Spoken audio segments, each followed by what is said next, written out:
Hey, welcome back to another Black City Coffee Vlog. Happy to be back. We have a lot of questions to get to, actually. So thank you for sending in your questions. We're just gonna start from the top here. In no particular order, this one comes from Wazer Peter, or Peter. Why did you decide to use another sample roaster for your roastery? Did you try to use the hot top with artisan profiles?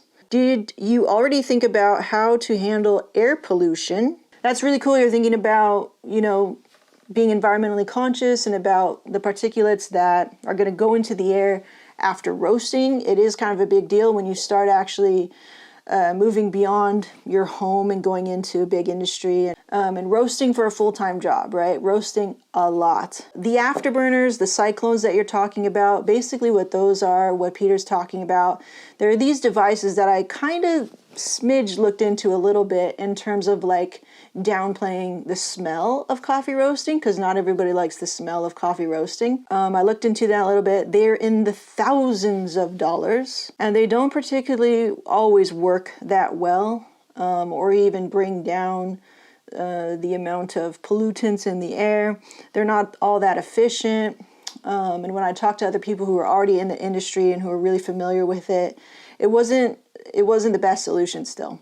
And even when I talked to Mike over at Clutch and I saw their afterburner, it looked like a cyclone or something like that, but it was some kind of afterburner, meaning that it's doing something to the exhaust smoke to treat it so that when it's terminated into the air, it's less polluting. For that to make a difference, I don't know what those numbers are. That's something I'm not really, not that I'm not interested in it, but it's just not really going to be, I think, a big part of what we're concerned about at this point. We're not going to be producing that much smoke in terms of like, I don't know, some like Enron company, some people that are really, really driving up the numbers of pollution.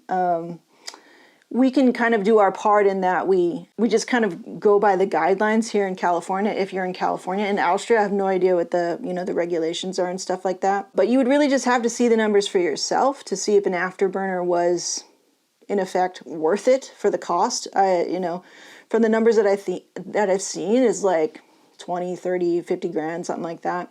And then they get more and more expensive as it increases in size and stuff like that. That's not a question I really have a lot of expertise on or even really care to research that much into. That would be a very specific thing that on your own you'd have to go and research. But I can answer this question, which is, why did you decide to use another sample roaster for your roastery? Did you try to use the hot top with artisan profiles? Why did I decide? So, a sample roaster, which is basically, I'm just using this little home roaster here, which just is basically roasting smaller batches for me. For me, that saves me money, time, running my big machine, all that stuff. It's like, if I could figure out and just kind of see what a certain green has to offer me, say I want to buy a certain green from somewhere and I get a little sample, I would not want to put that in my larger production roaster.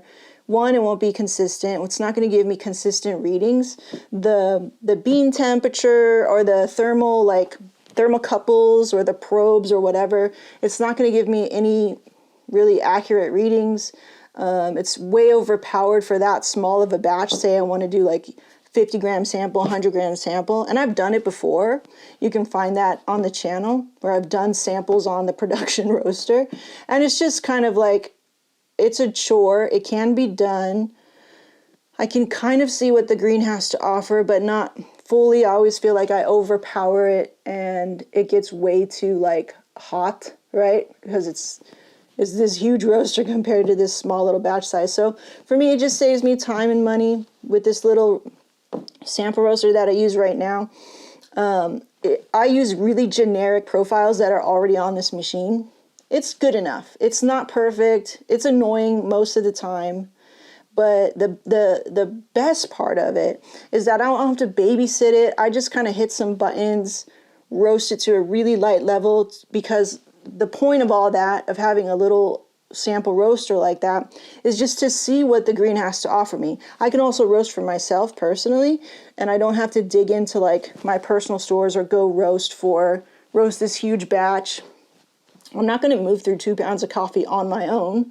You know what I mean? So it gives me a chance to just roast really small samples, not have to take up too much time. I run everything on the iPad. It's pretty automated, right? So it's a fluid bed air roaster, so there's no weird, crazy machinery to worry about. And it just makes life a lot easier. So that's why I use sample roaster.